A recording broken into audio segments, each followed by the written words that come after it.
नमस्कार दोस्तों। आज आपके सामने मैं जो ज्ञान लेके आया हूँ, आप उसको बड़े ध्यान से और सहज होकर समझना कि आखिर मैं कहना क्या चाहता हूँ। बहुत आसान होगा समझना, लेकिन अगर आप पूरा विवेक लगाएंगे तो, वरना बहुत ज़्यादा चांस हैं कि आप कंफ्यूज हो जाओगे कि मैं कहना क्या चाह रहा हूँ। है बहुत इजी, समझना बहुत आसान है, लेकिन जो पुराने अज्ञान की जो परतें चढ़ी हुई हैं उनको उतारने में थोड़ा सा मुश्किल होगा आपको।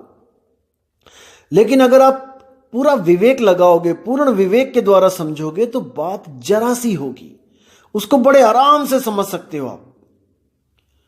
तो दोस्तों, आज जो आपको ज्ञान मैं बताने आया हूं वो है गीता का ज्ञान।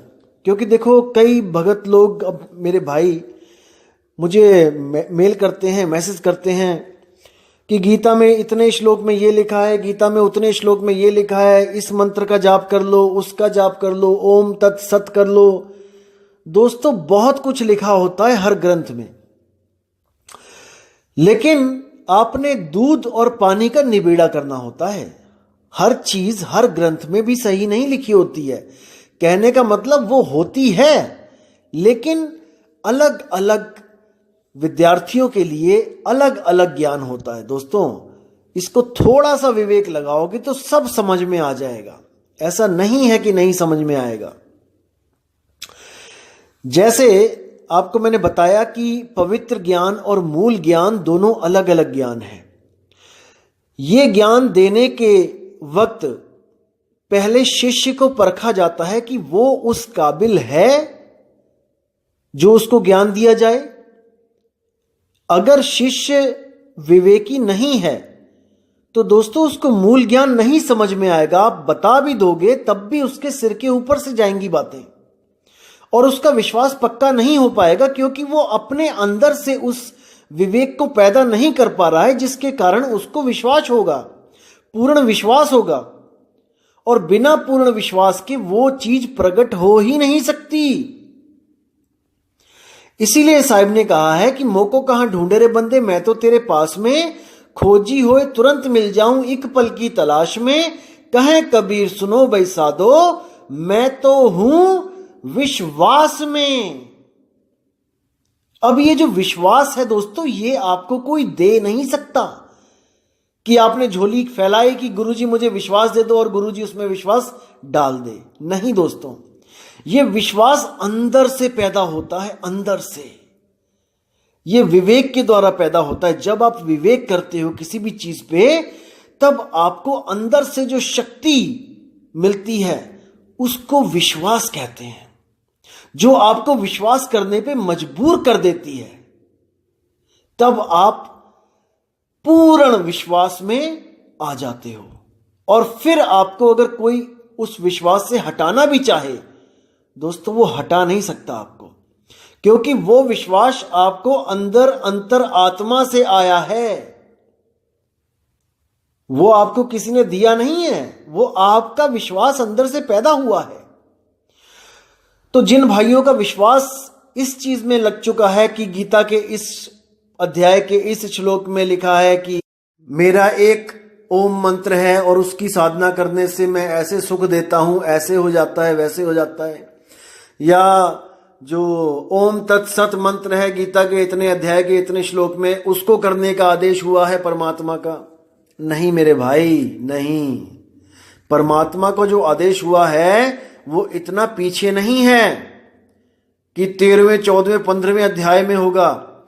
परमात्मा का आदेश बिल्कुल पहले आ चुका है।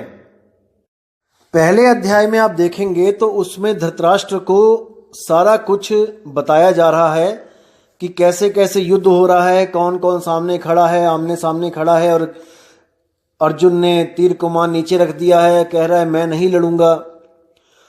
दोस्तों ध्यान देना, पहले अध्याय में ये नॉर्मल बातें हुई और अध्याय कंप्लीट हो गया।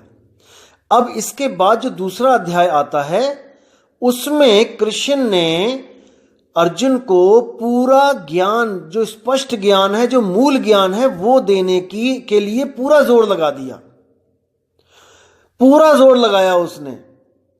और ये ज्ञान केवल परमात्मा के द्वारा बोला गया है।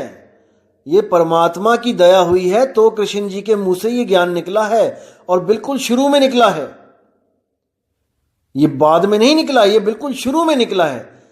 कैसे? जैसे धर्मदास को कबीर साहब ने बताया, बिल्कुल शुरू में मूल ज्ञान समझाया, लेकिन मूल ज्ञान उसको 100 बार समझाया, 100 बार, फिर भी धर्मदास की बुद्धि उसको कैच नहीं कर पाई।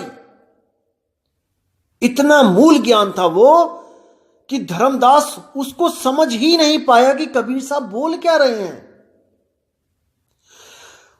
इसलिए धर्मदास जब ये नहीं समझ पाया तो कबीर साहब ने एक पवित्र ज्ञान की रचना करी।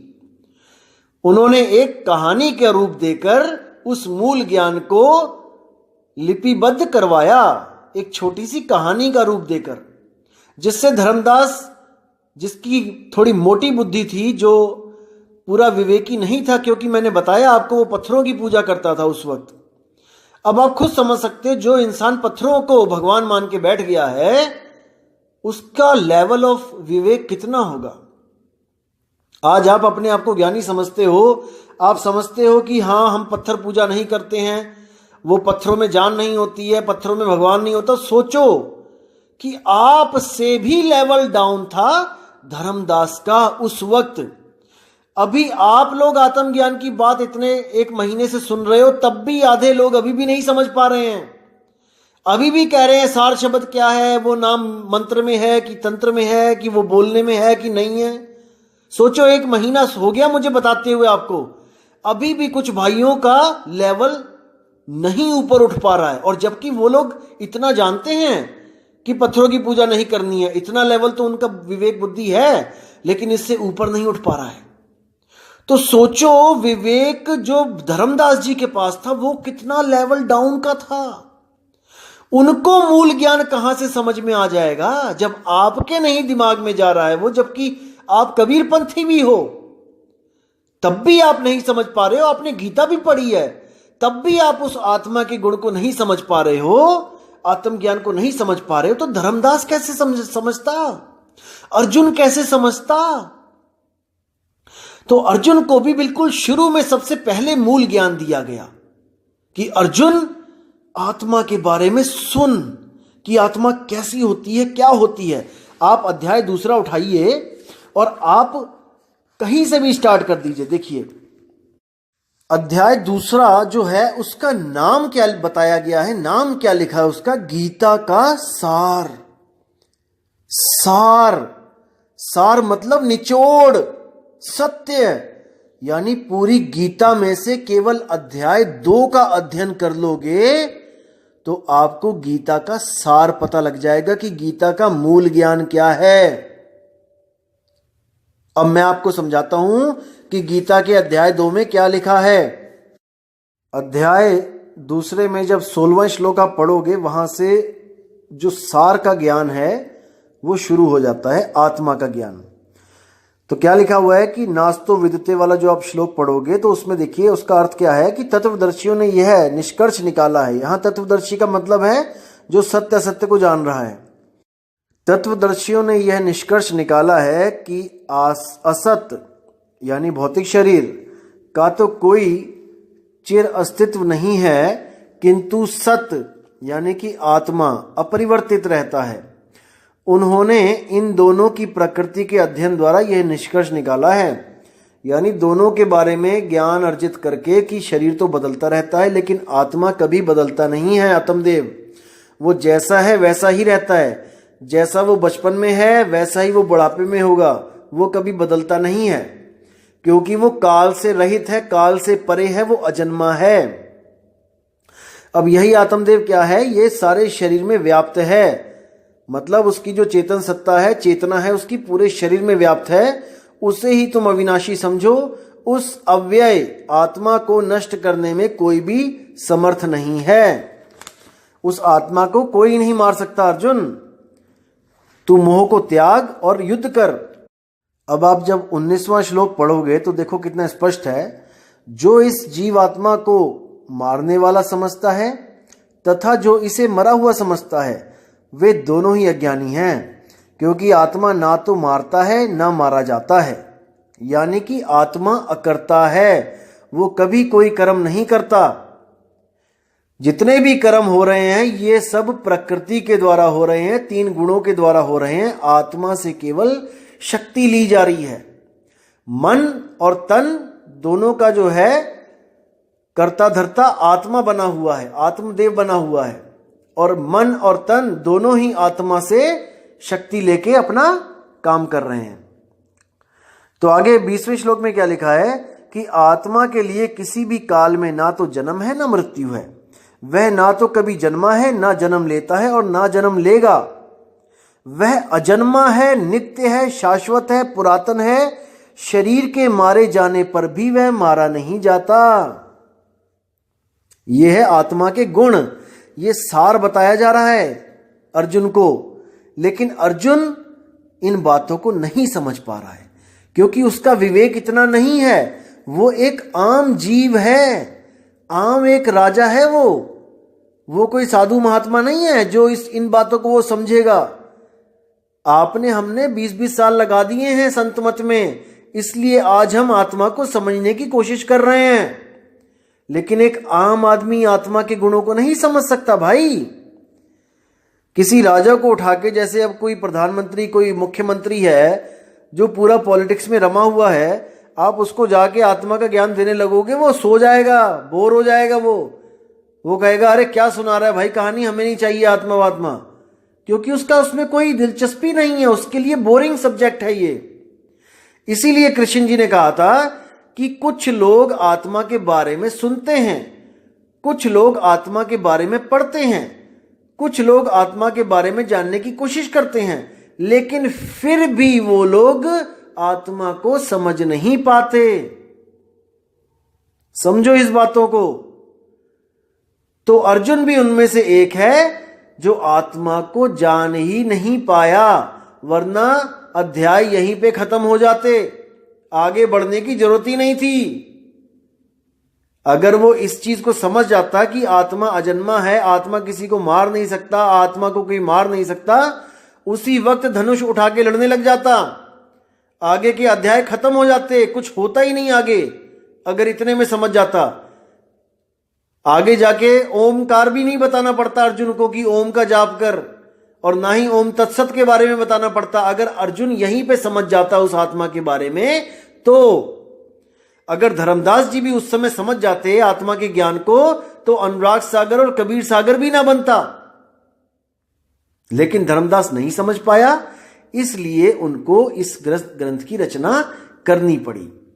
धर्मदास को समझाने के लिए बताना पड़ा ऐसे ऐसे ऐसे। लेकिन धर्मदास पूरा का पूरा साहिब पे निर्भर था, उसने सरेंडर कर दिया था, इसलिए साहिब ने उसको शब्द बख्श दिया, उसको निज रूप बख्श दिया। लेकिन सृष्टि रचना धर्मदास 100 बार बताने पे भी नहीं समझ पाया था, 100 बार में भी नहीं समझ पाया था। तो ये स्वयंभू आत्मज्ञानी खुद से क्या समझेंगे? नहीं समझ सकता कोई। इसका भेद केवल उसके पास है जो परम विवेकी है, जिस पर स्वयं सतगुरु कबीर साहब की दया है। केवल वो जान सकता है इस भेद को, अन्यथा किसी की इतनी सामर्थ्यता नहीं है जो सृष्टि रचना का सही सही आपको भेद बता दे। कोई नहीं बता सकता। गुरु ग्रंथ साहब में आता है, पिता का जन्म क्या जाने पूत। अरे पुत्र क्या जानेगा कि पिता कैसे पैदा हुआ, कहां पैदा हुआ, कब पैदा हुआ? नहीं जान सकता। ये तो पिता ही आके बता दे अपने पुत्र को कि मैं यहां पैदा हुआ था और ये दिन था और ये साल था, तो भले पुत्र को पता लग जाए कि पिता कब पैदा हुआ, अदरवाइज कभी नहीं जान सकता। अब 22वें श्लोक में जो लिखा है कि जिस प्रकार मनुष्य पुराने वस्त्रों को त्याग कर नए वस्त्र धारण करता है, उसी प्रकार आत्मदेव पुराने तथा व्यर्थ के शरीरों का त्याग करके नए नए शरीर धारण करता है। अब इसमें आपने क्या समझना है कि आत्मदेव और शरीर, यहां पे 2 हस्तियां हैं, दो हस्ती हैं, एक आत्मदेव है और एक शरीर है। अब इन दोनों में आपने ये पता करना है कि किसका स्वरूप कैसा है। आत्मदेव शब्द रूप है और शरीर चरम रूप है। चरम यानी चमड़ी, इसको समझना है। यानी आत्मदेव जो है वो शब्द रूप है और जो शरीर है वो देह रूप चमड़ी रूप है। तो साहिब भी बोलते हैं कि चाम के महल में बोलता राम है और तू राम और चाम को चीन भाई। कि चमड़ी में, चमड़ी के शरीर में जो बोलता राम है उसको पकड़ो, उसको समझो। अगर उसको समझ लिया भाई तो इन शरीरों से न्यारे हो जाओगे। अब ये तो हो गया एक आत्मा और एक शरीर, जो भौतिक शरीर आपको दिख रहा है। अब इस भौतिक शरीर के अंदर भी कई शरीर हैं। दुविधा यहां पे है। तो लोग क्या समझते हैं, गलत फहमी में रहते हैं कि इस शरीर के अंदर से जो सूक्ष्म शरीर निकल रहा है शायद वो हमारी आत्मा है।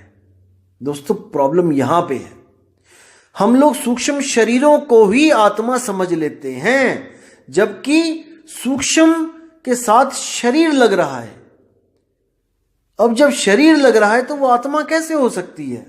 नहीं हो सकती। वो भी एक शरीर है। शरीरों के अंदर शरीर, शरीरों के अंदर शरीर, शरीरों के अंदर शरीर है। यही काल जाल है।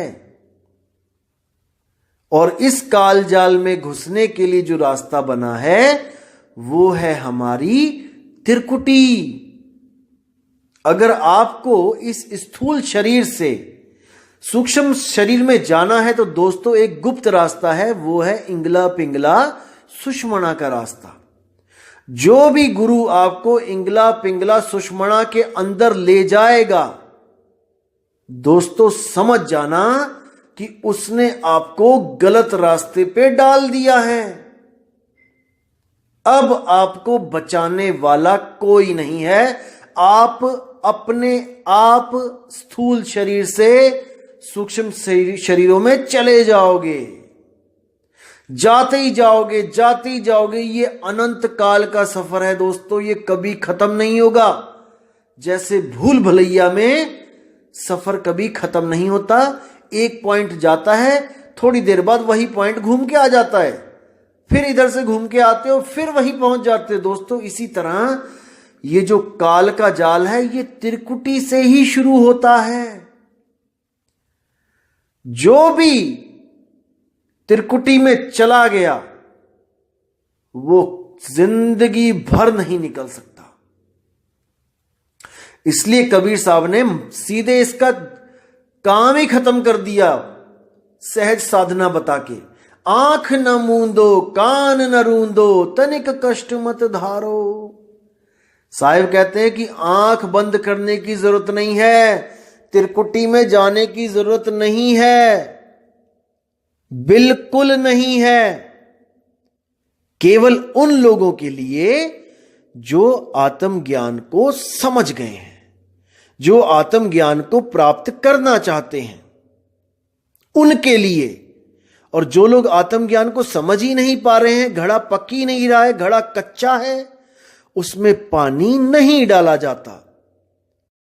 तो जो लोग आत्मज्ञान को नहीं समझ पा रहे हैं, नहीं समझ पाए, उन लोगों को कबीर साहब ने कई बार उन शब्दों के साथ जोड़ दिया जिनसे मुक्ति तो नहीं हो पाएगी, लेकिन उनको 84 लाख जूनों में भी नहीं जाना पड़ेगा।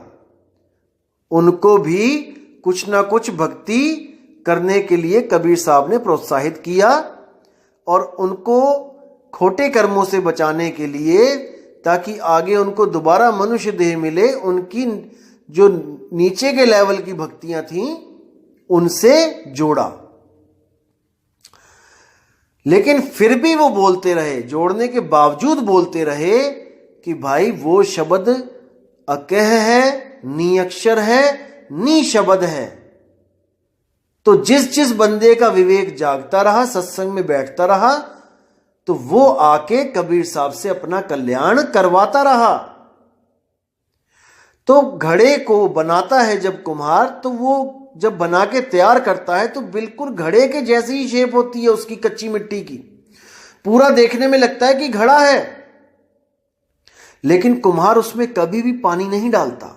उसको पता है ये घड़ा बना तो दिया है मैंने, लेकिन ये कच्ची मिट्टी है, जैसे ही मैं पानी डालूंगा ये फूट जाएगा, ये गल जाएगा।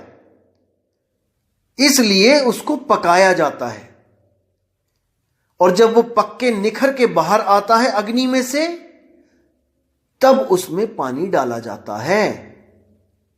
यानी कि कबीर साहब किसी को भी पहले सार शब्द नहीं देते हैं, पहले कोई जाप के नाम दे देते हैं कि गुरु गुरु कर भाई, कोई राम राम कर भाई।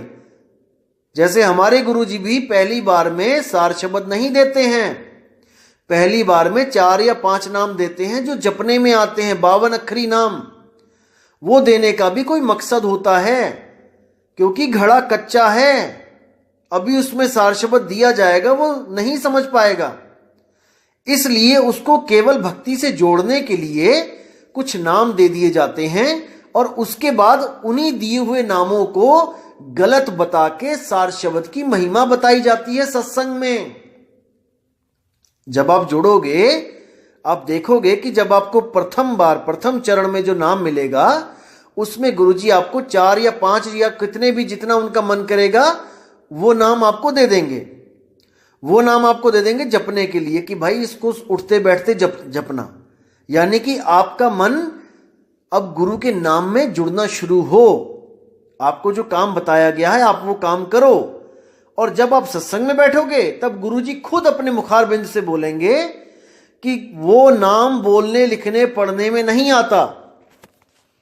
अब जो विवेकी शिष्य होगा वो ये सोचेगा कि गुरुजी ने दिए तो मुझे नाम बोलने वाले हैं, और गुरुजी कहते हैं कि भाई वो नाम बोलने में नहीं आता, तो उसको उसका विवेक जागना शुरू होगा कि यानी कुछ तो गड़बड़ है, जो मुझे नाम मिला है ये सही नहीं है, इसका मतलब जो कोई और नाम है वो अभी मुझे मिलना बाकी है।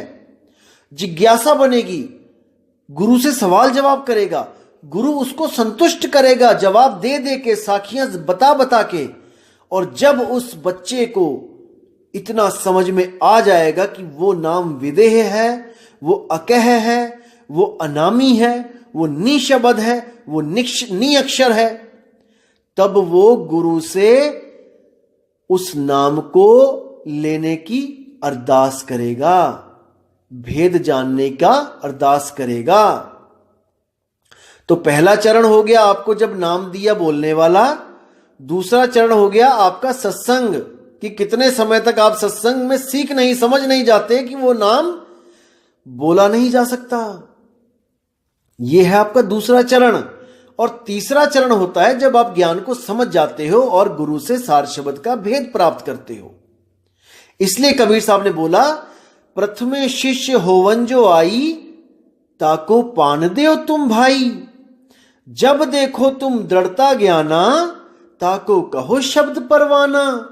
और शब्द माही जब निश्चय आवे, ताको ज्ञान अगाध सुनावे। वो अगाध ज्ञान कब सुनाया जाएगा? जब शब्द में निश्चय आ जाएगा आपका। 101% आप इस बात को समझ जाओगे कि वो नाम अकह है, अनाम है, नियक्षर है, विदेही है। जब आप इस बात को समझ जाओगे, आपका दूसरा चरण खत्म हो गया। अब गुरु आपको वो सार शब्द वस्तु लखाएगा। एक छुड़ाए, जो पहले आपको 4-5 नाम दिए थे वो छुड़ा दे कि नहीं बेटा ये नहीं जपने हैं। एक लखाए, वो सार वस्तु, वो निज नाम, वो आपका अपना नाम, वो आपको लखाएगा। और जब आप उसको लखोगे तब आपके सारे भ्रम खत्म हो जाएंगे और आप अपने निज स्वरूप को प्राप्त करने के लिए तत्पर हो जाओगे, जुट जाओगे। और जब आपके भाव भक्ति बनेगी, तब परमात्मा की पूरी दया होगी आप पे। दोस्तों, आपकी लगन और परमात्मा की दया, ये दोनों चीज चाहिए, तब जाके भक्ति पूर्ण होती है। परमात्मा दया कर रहा है, 24 घंटे कर रहा है, और आपकी लगन ही नहीं है, तो बात नहीं बनेगी। आपकी लगन लगी हुई है लेकिन परमात्मा आप पर दया नहीं कर रहा है, तब भी बात नहीं बनेगी।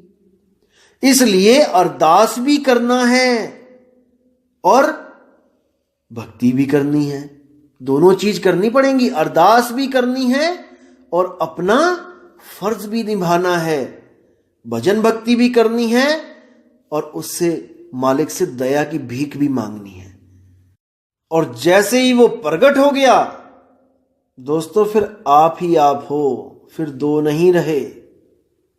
तू करता तू भया, मुझ में रहा ना हूं, और आपा परखा मिट गया। जब मैंने आपको यानी अपने आप को परखा, आपा परखा मिट गया। क्या मिट गया? सब भरम मिट गया। जित देखूं तित तू, यानी अब मुझे घट घट में मेरा साइयां नजर आने लगा। घट घट मेरा साइयां, सुनी सेज न कोय, और बलहारी व घट की जिस घट प्रगट होए। हे मेरे परमात्मा, ऐसा कोई घट नहीं है जहां पे आप विराजमान नहीं हो। कक्का केवल नाम है, बब्बा ब्रह्म शरीर, और रारा सब में रम रहा, वाको नाम कबीर। वो है कबीर।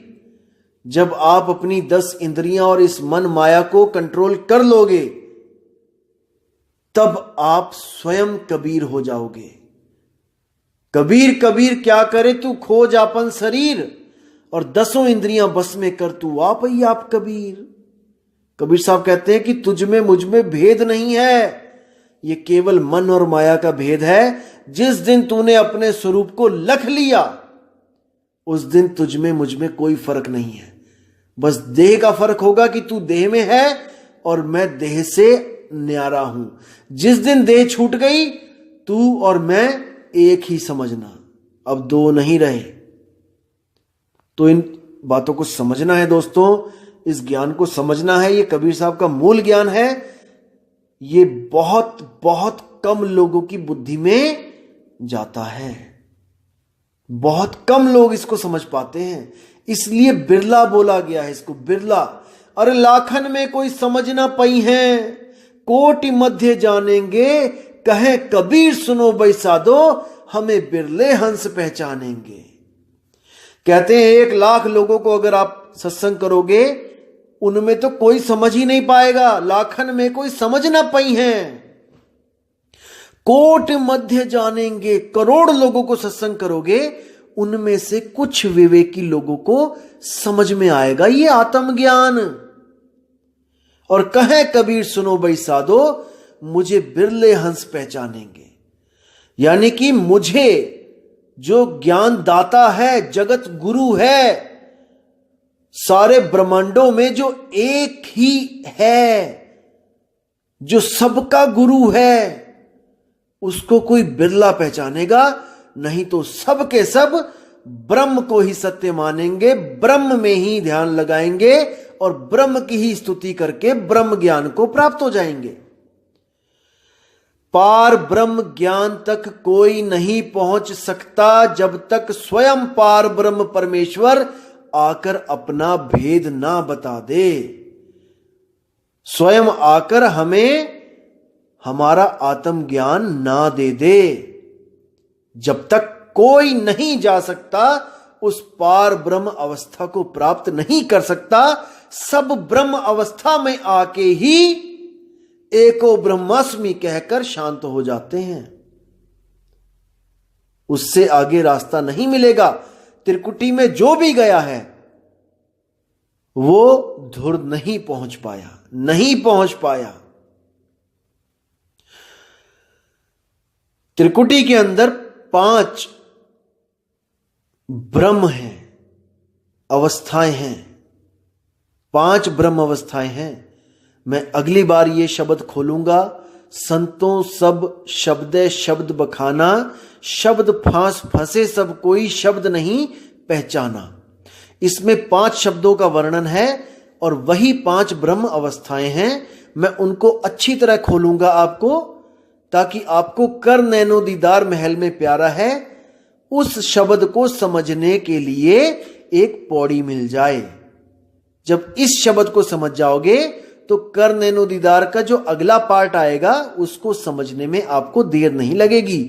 इसलिए मैं उसको डिले कर रहा हूं, क्योंकि उसको समझाने से पहले मुझे आपको और भी चीजें समझानी हैं जिसके द्वारा आप उसको समझ पाओगे। जैसे दोस्तों मैथ के जो सवाल होते हैं, टीचर सबसे पहले आपको फार्मूले सिखाता है, फार्मूले सिखा देगा, फिर आपको किसी भी अध्याय से कोई भी सवाल निकाल के दे देगा। आपने उस सवाल को फार्मूले के द्वारा सुलझाना है। अगर वो फार्मूले ना बताएगा और आपके सामने सवाल रख दे तो आप उलझ जाओगे।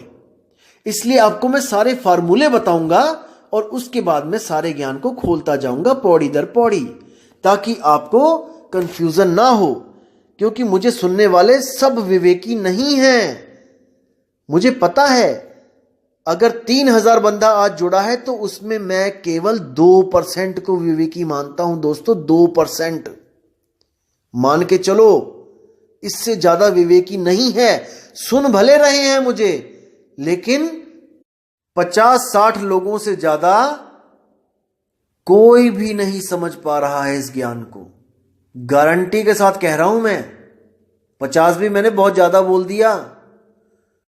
और ये वो लोग हैं जो पिछले जन्मों में सत्संगों में बैठे हैं, आत्मज्ञान के सत्संगों में बैठे हैं, लेकिन अपनी भक्ति पूर्ण ना कर पाने के कारण दोबारा मानुष चोले में आ गए हैं और वही ज्ञान उनको आगे दोबारा प्रकट हो रहा है, ताकि वो अपनी भक्ति को दोबारा से स्टार्ट करके पूर्ण कर सके।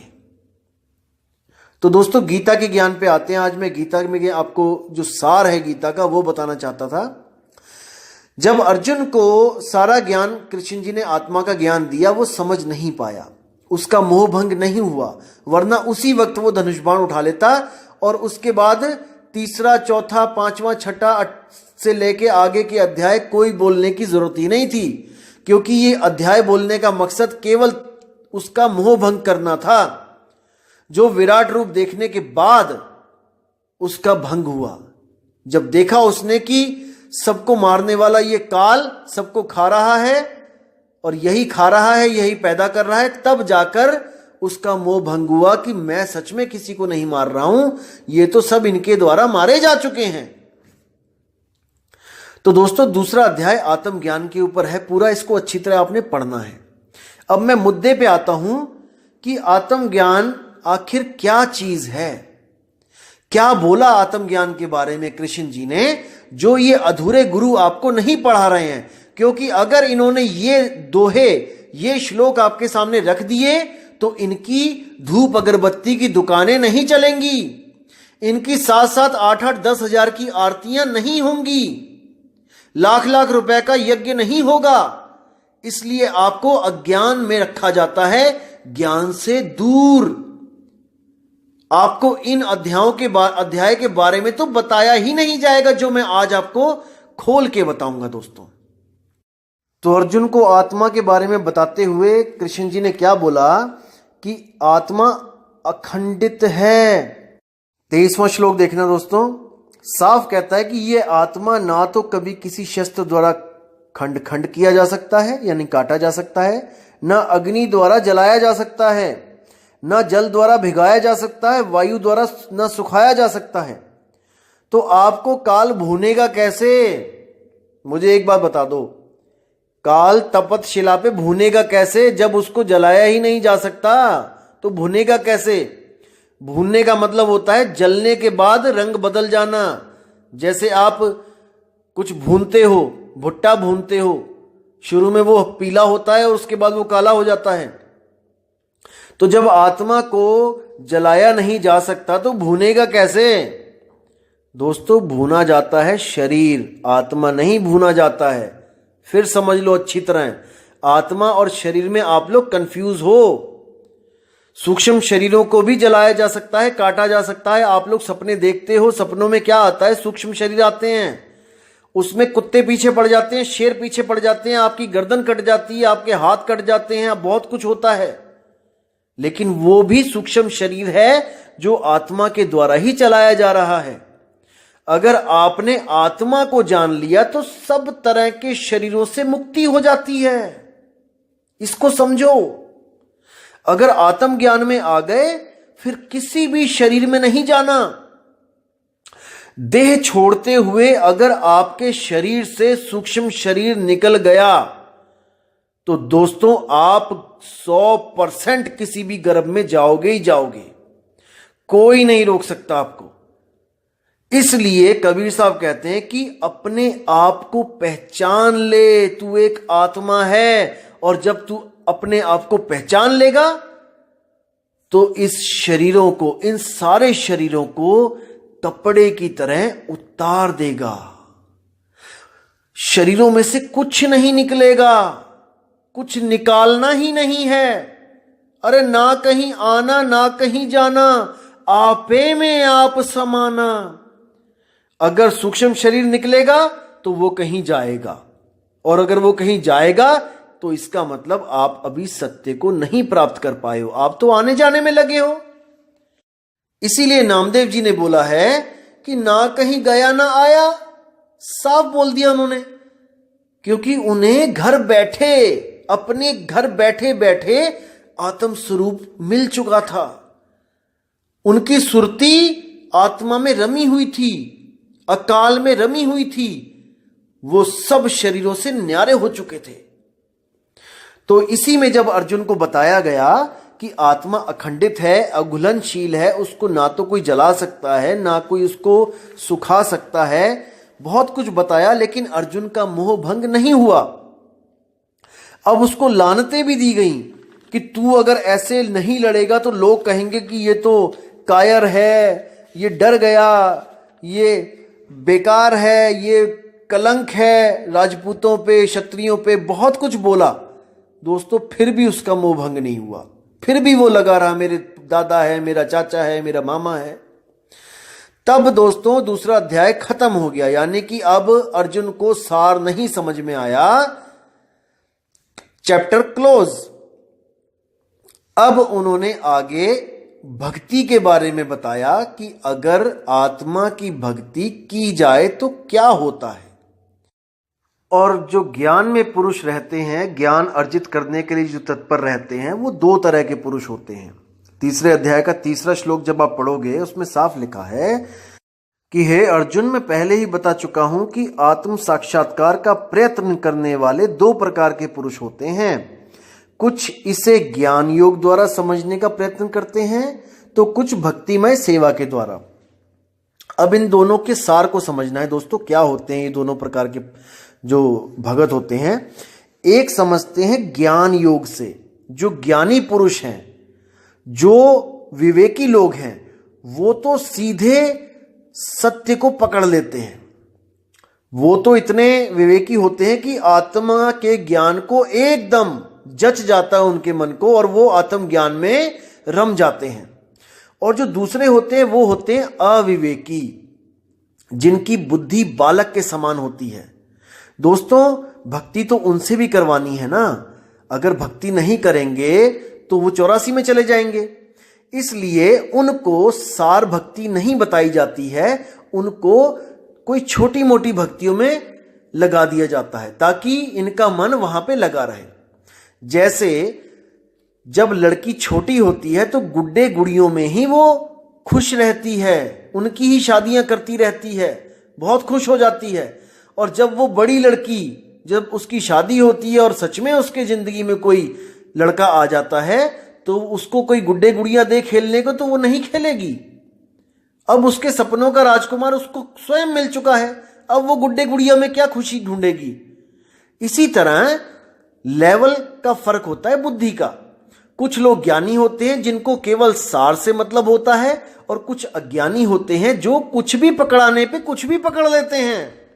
कोई भी भक्ति दी जाए उसी में खुश हो जाते हैं, कोई पत्थर पुजवा दे तो उसी को भगवान मान लेते हैं। देख लो दुनिया कितनी कितनी पत्थरों को पूजने वाली पड़ी है, वो भी तो भक्ति कर रहे हैं ना, क्योंकि उनके गुरु ने उनको वो पकड़ा दिया है, पत्थर पकड़ा दिया है, तो वो पत्थरों को भगवान मान रहे हैं।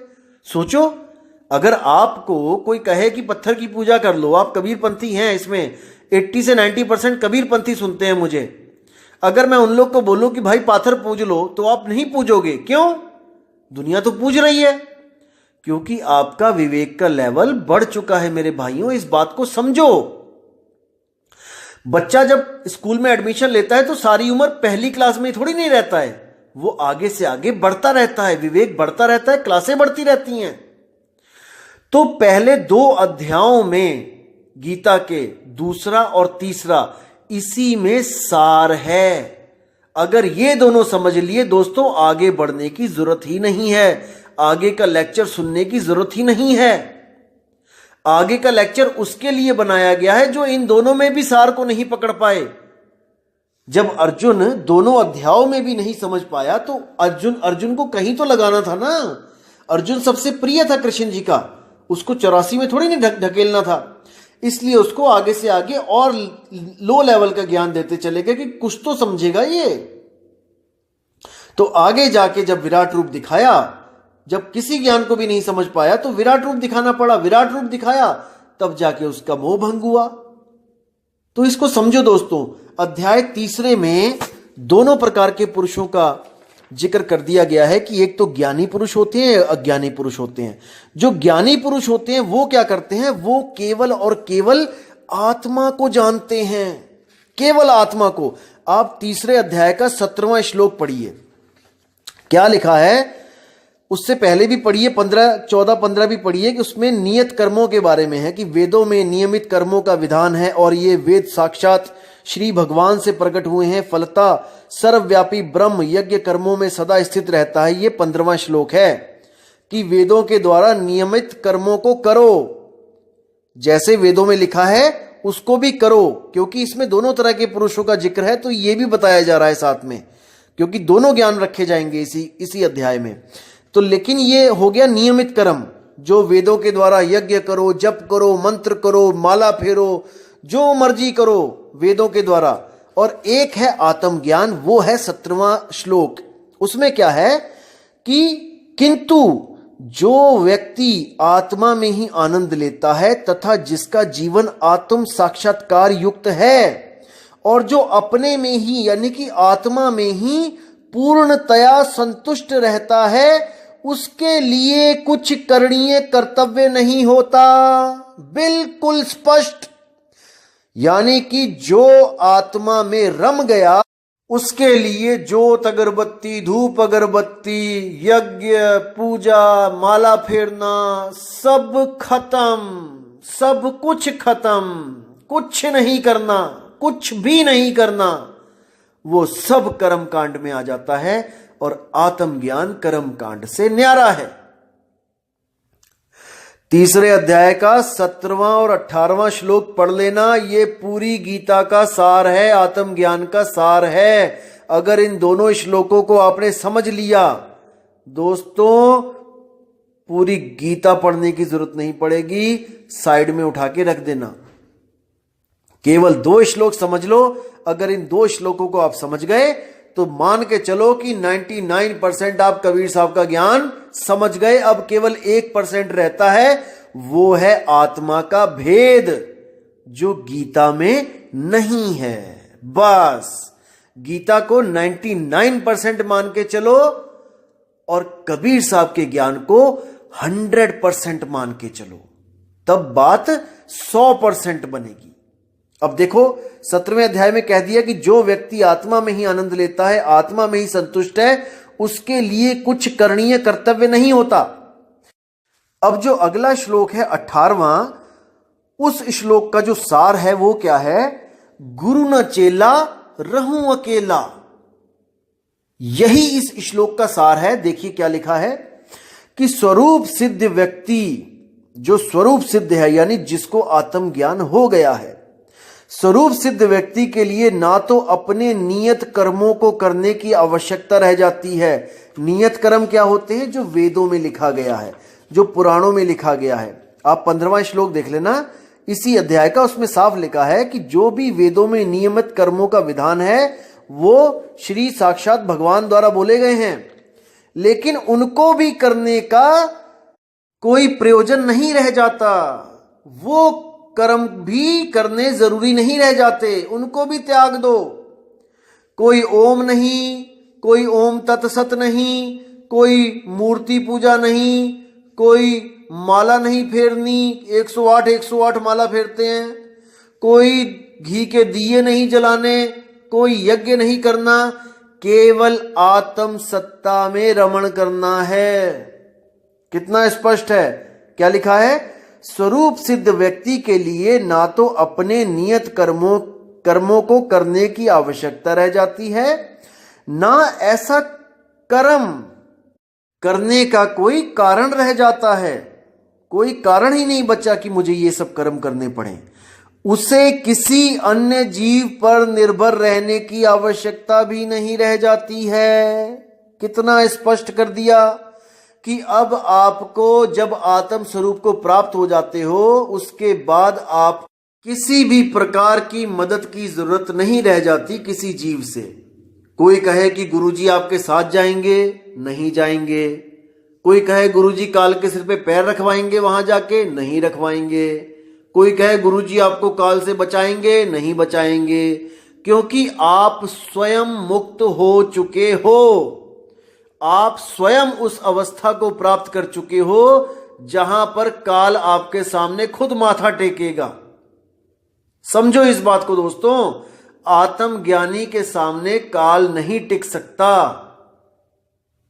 कबीर साहब कहते हैं, सत्य नाम पाए जो वीरा, संग रहूं मैं दास कबीरा। मतलब सत्य नाम का मतलब है सत्य स्वरूप। जो सत्य स्वरूप को पा गया वो स्वयं मैं ही बन जाता हूं, वो मैं ही हूं। इसीलिए संग रहूं मैं दास कबीरा। मैं ही जब वो हो गया तो काल आगे तो माथा तो टेकेगा ही।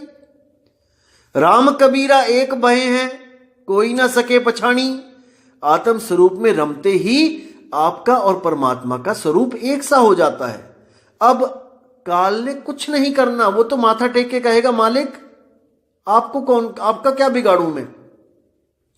जैसे आपने देखा था गडरिये ने जब शेर को पकड़ लिया तब तक ही डंडे मार रहा था जब तक वो उसका स्वरूप नहीं प्राप्त कर लिया था शेर ने अपना। जैसे ही शेर ने अपना स्वरूप प्राप्त किया, अपनी आवाज को बुलंद किया, वो गडरिया डर के मारे उसी शेर से भागा आगे आगे जिस शेर को डंडे मार रहा था। तो बात सारी स्वरूप की है मेरे भाई। स्वरूप को प्रकट करोगे, अपने स्वरूप को पाओगे तो अपने मन से विजय पाओगे। नहीं तो ये मन बहुत बहुत ज्यादा परेशान करने वाला है सबको, A to Z सबको। अभी नहीं समझ में आ रहा दोस्तों, जब कोई बीमारी लग जाएगी तब एक एक आदमी को समझ में आएगा कि इस शरीर को छोड़ने से पहले काश कोई मैंने पक्का घर ढूंढ लिया होता जहां मुझे ठिकाना मिलता। इसलिए विवेक करो, विचार करो, अभी समय है मेरे भाइयों, अभी समय है। तो जब यहां पर भी उसका मोह भंग नहीं हुआ और देखा कृष्ण जी ने कि भाई ये तो मेरे बताने से कुछ समझ ही नहीं रहा है। क्योंकि कई बार क्या होता है, हम लोग समझते हैं कि घर का जोगी जोगड़ा, बाहर का जोगी सिद्ध। घर का बंदा कुछ बताए आपको ज्ञान की बात तो आप कहते हो अरे चल तू क्या बताएगा मुझे। और वही बात जब कोई बाहर से कोई चोला पहन के आ जाता है, बाबा बताता है, तो ऐसा लगता है आहा हा, बाबा जी ने क्या ज्ञान दिया है, अमृत ही घोल दिया कानों में। तो जब अर्जुन को देखा कि भाई ये मेरी बात नहीं मान रहा है, शायद मुझे अपना मित्र ही समझ रहा है, इसलिए तो चौथे अध्याय में, तीसरे के बाद जो चौथा अध्याय आता है उसमें उसको अर्जुन को बोला कि तू ऐसा कर भाई कि किसी गुरु के पास चला जा।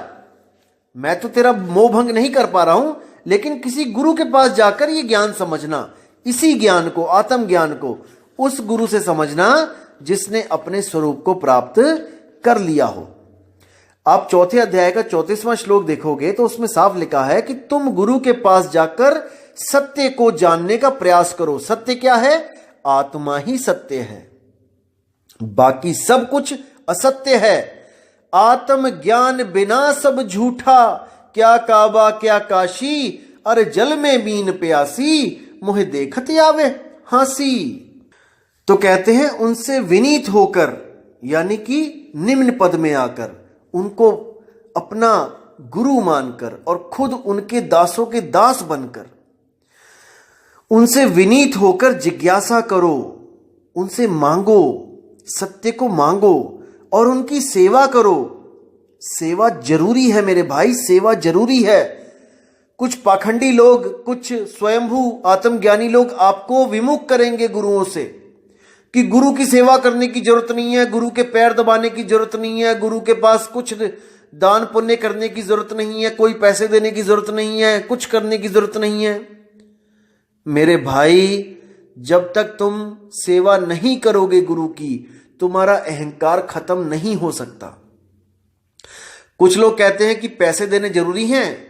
दोस्तों, मैं मानता हूं कि पैसे की सेवा सबसे निचली सेवा है, निम्न सेवा है, क्योंकि ना तो आपका शरीर थका, ना ही आपका मन थका, बल्कि पैसा देकर आपका मन और चौड़ा हो गया कि मैंने पैसा दिया इतना, मेरा नाम लिखवा दिया जाए, पंखों पे मेरा नाम लिखा दिया जाए। दान देने की बात कर रहा हूं मैं।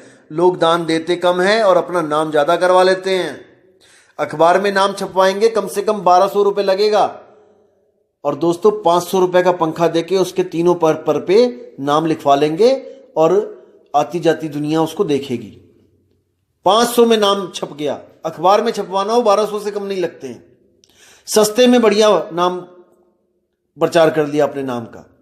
दोस्तों, यही अहंकार है। जब आप तन की सेवा करते हैं तो तन थकता है, तो आपके कर्म कटते हैं। जो आपके तन को कर्म काटने के लिए परेशान होना था, आपने वही कर्म अपने काट लिए गुरु की सेवा करके, अपने तन को थका के। आपका मन, जो आपको पता नहीं कहां कहां पे छित्र पड़वाता गलत काम करके, अब आपने उस मन को गुरु के चरणों में लगा लिया। अब आपका मन एकाग्र होकर भक्ति करेगा, आप फालतू के चक्करों से बच जाओगे। और जो आपका धन, जो आप गलत जगह पे लगा देते, कोई शराबों में लगा देता, कोई कबाबों में लगा देता, कोई अलग अलग गलत जगहों पे जुए में लगा देता, अब वही धन अगर आपका गुरु की सेवा में जा रहा है, और गुरु अपने लिए नहीं लेगा, गुरु उसी धन के भंडारे कर देगा। गुरु उसी धन से आने वाली संगत के लिए कोई छत बना देगा, कोई पानी की व्यवस्था कर देगा, कोई भोजन भंडारा कर देगा। तो आपका वो धन गुरु की सेवा में भी लगा और आपको पुण्य भी प्राप्त हुआ। हालांकि पुण्य आपने ये सोच के नहीं गुरु को देना है कुछ भी, कि मुझे इसका रिवर्स चाहिए, मुझे इसका कुछ, इसके बदले मुझे कुछ चाहिए। नहीं, हमने वो अपनी एक हाथ से दिया श्रद्धा से, और दूसरे हाथ को खबर नहीं होनी चाहिए। किसी भी नाम के चक्कर में नहीं पड़ना है कि मेरा नाम हो। नहीं, नाम हो गया तो आपको बदला अभी मिल गया, उसका कर्म नहीं कटे आपके, वाहवाही मिल गई, बात खत्म है। लेकिन अगर आपने गुप्त तरीके से दिया है दोस्तों, तो आप जानते हो और परमात्मा जानता है, बस तीसरे को बताने की जरूरत नहीं है। परमात्मा आपकी पूरी मदद करेगा। तो दोस्तों, मुद्दे पे आते हैं कि क्या बोला जा रहा है कि तुम गुरु के पास जाकर सत्य को जानने का प्रयास करो, उनसे विनीत होकर जिज्ञासा करो और उनकी सेवा करो। स्वरूप सिद्ध व्यक्ति तुम्हें ज्ञान प्रदान कर सकते हैं, क्योंकि उन्होंने सत्य का दर्शन किया है। यानी कि जो गुरु सत्य का दर्शन, सत्य क्या है? आत्मा ही सत्य है। जो गुरु आत्मा का दर्शन कर चुका है, सत्य का दर्शन कर चुका है, वो तुम्हें भी करा सकता है। लेकिन अगर तुम्हें विश्वास हो तो, अगर तुम विवेकी हो तो ये है उन विवेकी लोगों के लिए आत्मज्ञान जिनको केवल दूध चाहिए, पानी नहीं। समझना दोस्तों, जिनको केवल सार चाहिए, असार नहीं। तो अगले श्लोक में क्या बोलते हैं कि स्वरूप सिद्ध व्यक्ति से वास्तविक ज्ञान प्राप्त कर चुकने पर तुम पुनः कभी ऐसे मोह को प्राप्त नहीं होगे, क्योंकि इस ज्ञान के द्वारा तुम देख सकोगे कि सभी जीव परमात्मा के अंश स्वरूप हैं, अर्थात वह सब मेरे हैं। अब यहां पर भाव कुछ और है, कहा कुछ और जा रहा है, कोई बात नहीं, हम भाव को पकड़ेंगे कि जब आपको आत्मज्ञान हो जाएगा तब आप भ्रमित नहीं होगे कि कोई परमात्मा है जो किसी लोक में बैठा है। नहीं, आप देख सकोगे कि सभी जीव में आत्मा रमण कर रही है, सभी जीवों में आत्म तत्व है। यानी घट घट मेरा साइया और सूनी सेज न कोय। तब आपको यह ज्ञान हो जाएगा कि घट घट में साहिब कबीर बैठे हैं आत्म स्वरूप के रूप में।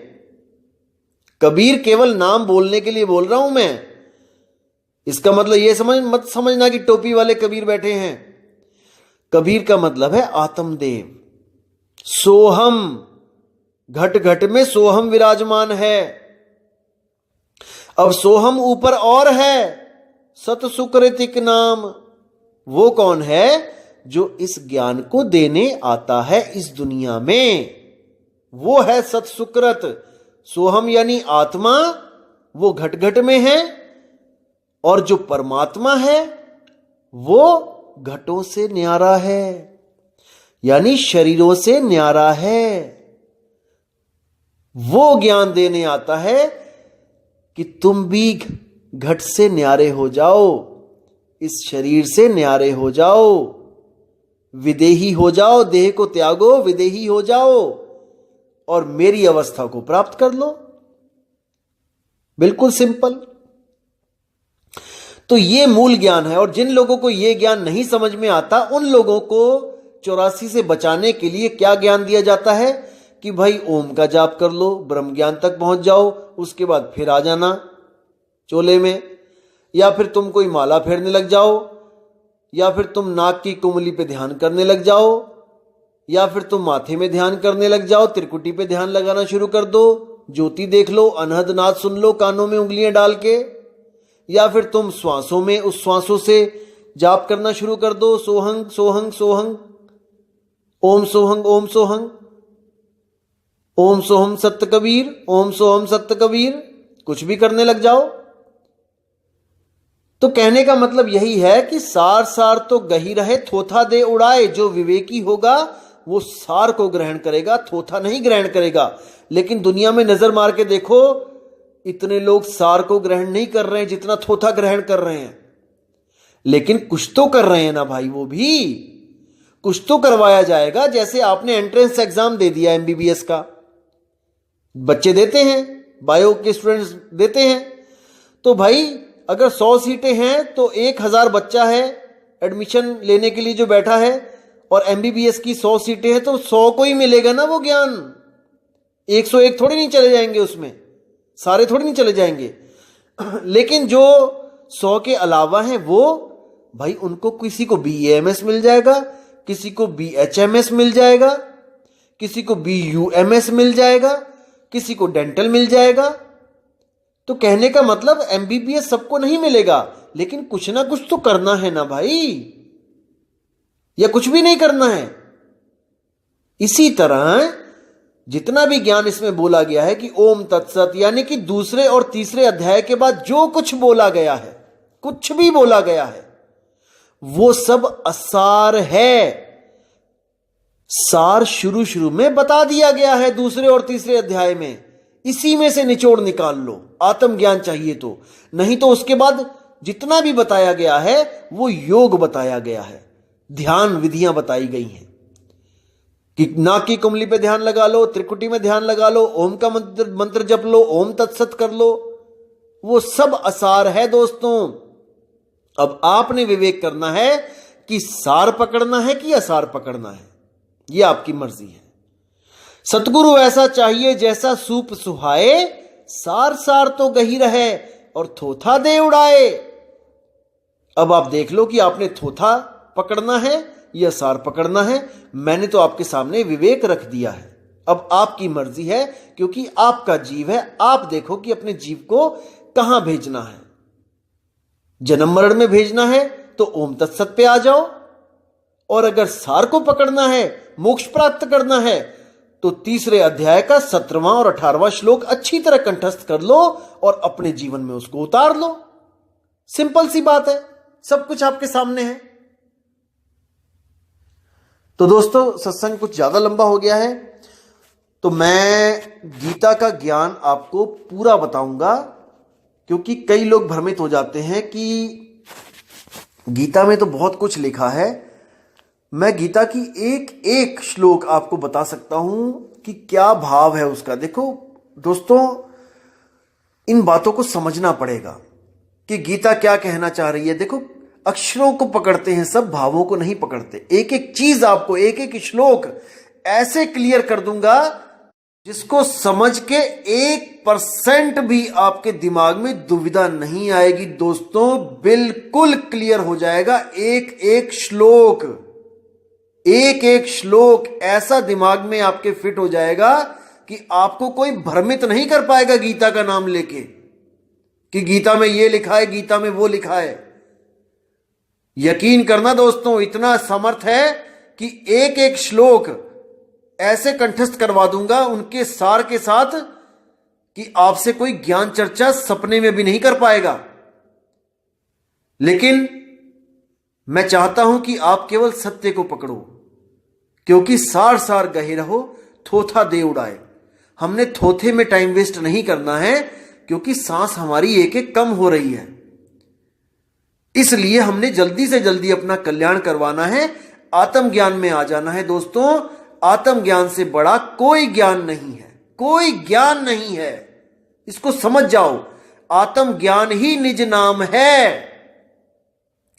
निज नाम यानी मेरा नाम, मेरा ज्ञान। मैं कौन हूं? मैं एक आत्मा हूं, लेकिन मैं मन और माया के चक्कर में भ्रमित हो गया हूं, इसलिए खुद को नहीं पहचान पा रहा हूं। लेकिन सतगुरु बड़े दयाल हैं, भेद दिया बतलाए, कोटि जन्म का पंथ था, पल में दिया पहुंचाए। ये ओम तत्सत युगों युगों से होता आ रहा है। ये ब्राह्मण लोग ओम तत्सत करते ही आ रहे हैं, लेकिन मोक्ष नहीं मिल रहा, मुक्ति नहीं मिल रही है। मुक्ति केवल और केवल आत्म ज्ञान से मिलेगी दोस्तों। तो दोस्तों, इसी के साथ मैं अब आपसे विदा लेता हूं और आपसे बहुत जल्दी मुलाकात होगी। और मुझे पूरी उम्मीद है कि आप इस ऑडियो से बहुत ज्यादा विवेकी हो जाओगे और गीता का सार क्या है वो भी समझ जाओगे। तो दोस्तों, बहुत जल्दी मिलेंगे आपसे। तब तक के लिए मुझे आज्ञा दीजिए और मालिक से मैं दुआ करूंगा कि आपके विवेक में इतनी बढ़ोतरी होए, इतनी बढ़ोतरी होए कि कोई आपके सामने टिक ना पाए। कौन? जो अपने आप को विवेकी समझते हैं और गीता और वेदों के प्रमाण ले लेके लोगों को भ्रमित करते हैं। आपके सामने टिक नहीं सकते अगर आप तीसरे अध्याय का 17वां और 18वां श्लोक खोल के उनको दिखा दो तो। और ये दिखाना आपने ही है दोस्तों, मैंने नहीं। मैंने तो दिखा दिया जो दिखाना था। अब काम आपका है कि सत्य को पकड़ना है कि असत्य को पकड़ना है। तो ठीक है दोस्तों, अब विदा चाहता हूं मैं। जय गुरु बंदी छोड़ वैराग साहिब जी, जय गुरु बंदी छोड़ मदन साहिब जी, जय जय बंदी छोड़ सतगुरु सत्य कबीर साहिब की सदा ही जय हो। साहिब बंदगी सतनाम।